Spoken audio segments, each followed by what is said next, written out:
5 মাস পরে গেছিলাম মেয়েকে দেখতে মালদা, মানে শ্বশুর বাড়িতে। সত্যি বলতে ভাই 5 মাস পরে গেছি, একটা আলাদাই ফিল হচ্ছিলো মেয়ের প্রতি, আর খুব কষ্ট হচ্ছিলো যেহেতু 5 মাস পরে গেছি। তো দেখো মেয়ের পিছনে কেমন লাগছিলাম, একটু খুব খুশি হয়েছিলাম। ওর সাথে সাথে দুষ্টুমি আমিও কী করি সেটা দেখো। আবার কাঁদে, আবার কেন কাঁদে, কী হয়েছে? বলছি বলছি কিন্তু ম্যাও আসবে, ম্যাও, ও ম্যাও, ম্যাও। গেছিলাম 3 দিন আগে মালদাতে, আর যেহেতু আজকে আমি বাড়ি চলে যাবো তাই একটু মেয়ের সাথে টাইমটা কাটাচ্ছি ভাই। কী করবো বলো, আবার কবে আসবো না আসবো ঠিক নেই, তো সেই জন্য মেয়ের সাথে একটু টাইমটা বেশি কাটানোর চেষ্টা করছি ভাই, মানে খেলাধুলা করছি মেয়ের সাথে সাথে।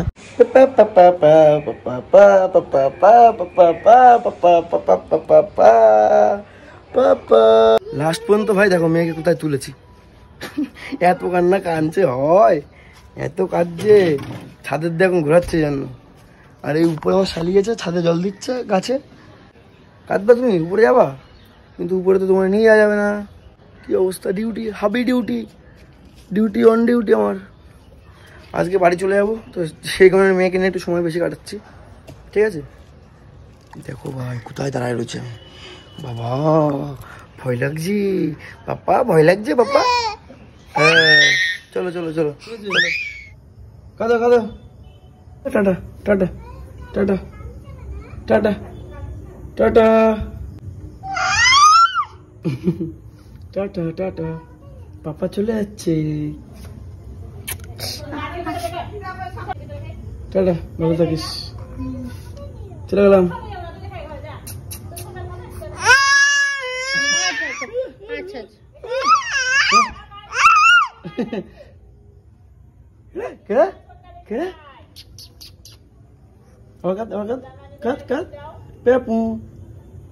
সত্যি কথা বলতে বউ মেয়েকে রেখে আসতে খুব কষ্ট হচ্ছিল ভাই, আর এখন ওরা আসলো না যেহেতু আমার বউ এখন পড়াশোনা করছে। আবার যে ব্রিজটা দেখতে পাচ্ছ এটা হচ্ছে বহরমপুর ওভার ব্রিজ।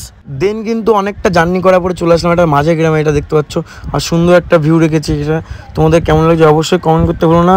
আর কিন্তু ভাই সঙ্গে সঙ্গে চলে এসছে একদম, উফ ভাই সেই লেভেলে শান্তি পাচ্ছি, বনগাঁ স্টেশন। তো এই হচ্ছে আমার মুখটা দেখতে পাচ্ছ কেমন লাগছে, আর ভিডিওটা কেমন লাগলো অবশ্যই কমেন্ট করে জানিও, আর ফলো করতে ভুলো না ভাই, টাটা।